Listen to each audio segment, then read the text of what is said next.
निस्संदेह इस कदम से मेरा अपना भविष्य पूरी तरह से बर्बाद हो गया है, लेकिन कम से कम मेरा यह कदम भारत को पाकिस्तान की घुसपैठ से तो बचाएगा, और मेरे लिए ये देश मेरी जान से भी ज्यादा कीमती है।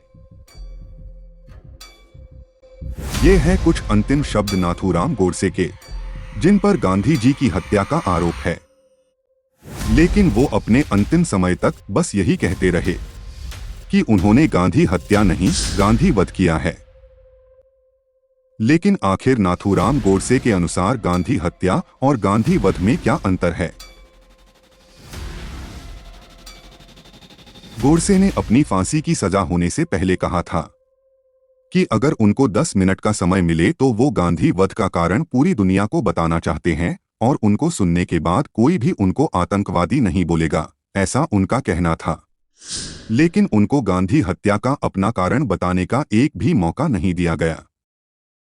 लेकिन गोडसे ने फांसी की सजा होने से पहले एक किताब में गांधी हत्या का अपना कारण लिखा। उन्होंने लिखा, 30 जनवरी 1948 को हमने एक के बाद एक 3 गोली मारकर गांधी जी की हत्या कर दी। गोलियां चलने की वजह से गांधी जी के आसपास जितने भी लोग मौजूद थे वो डर के दूर भाग गए। खुद अपने आप को सरेंडर करने के बावजूद कोई भी मेरे पास आने की हिम्मत नहीं कर पा रहा था। मैं जोर जोर से पुलिस पुलिस चिल्लाने लगा। तब जाके करीब 5 मिनट बाद एक व्यक्ति मेरे पास आया मुझे पकड़ने, और फिर उसे देख बाकी लोगों ने मुझे घेर लिया और मुझे पीटने लगे। जब मुझे कोर्ट में ले जाया गया तब मैं अपनी सफाई देना चाहता था कि गांधी वो व्यक्ति थे जो पॉलिटिकल स्टेज इस्तेमाल करके केवल अपनी बात मनवाना जानते थे, और अगर कोई उनसे उलट अपनी राय देता तो उनके लिए वो देशद्रोही बन जाता। भारत और पाकिस्तान के बंटवारे के बाद जब भारत ने पाकिस्तान को 20 करोड़ दिए तो उसने उसी पैसे से भारत पे हमला करने की कोशिश की, और इसी वजह से सभी लोगों की सहमति से ये निर्णय लिया गया कि अब आगे जो 55 करोड़ भारत पाकिस्तान को देने वाला था वो अब नहीं देगा। लेकिन सबसे उलट गांधी जी को पाकिस्तानियों में दोस्त और भारतीयों में बेईमान और गद्दार दिखने लगा।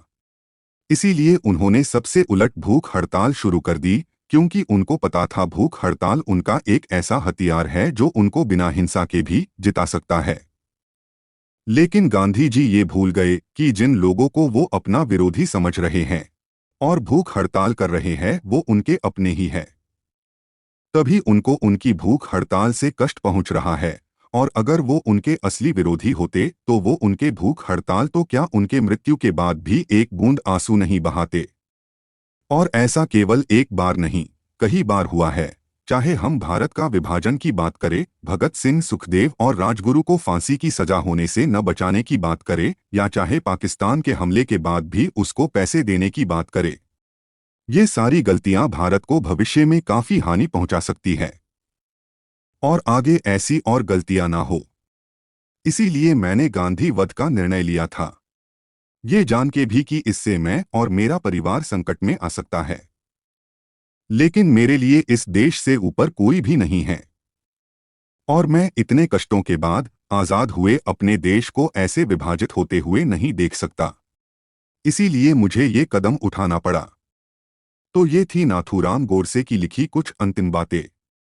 गोडसे ने लास्ट स्पीच में जो भी बातें कहीं वो उनकी विचारधारा थी।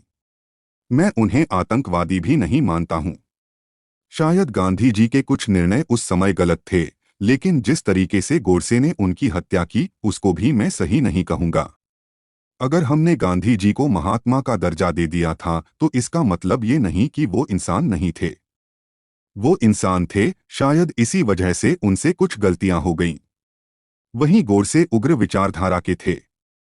शायद फांसी होते समय उन्हें भी इस बात का एहसास हुआ होगा कि उन्होंने बदलाव लाने के लिए जो रास्ता चुना था वो गलत था। लेकिन चाहे वो मेरी सोच हो या आपकी सोच, हमें उस वक्त के हालात के बारे में कुछ नहीं पता।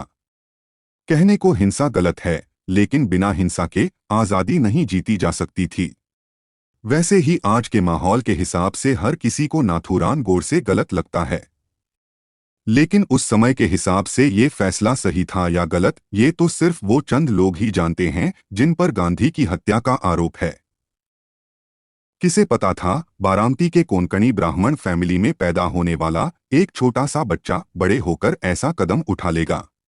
आपका क्या विचार है इन सब बातों को लेकर मुझे कमेंट में बताइए, और अगर आपको वीडियो अच्छी लगी है तो वीडियो को लाइक और मेरे चैनल को सब्सक्राइब जरूर कर दीजिए।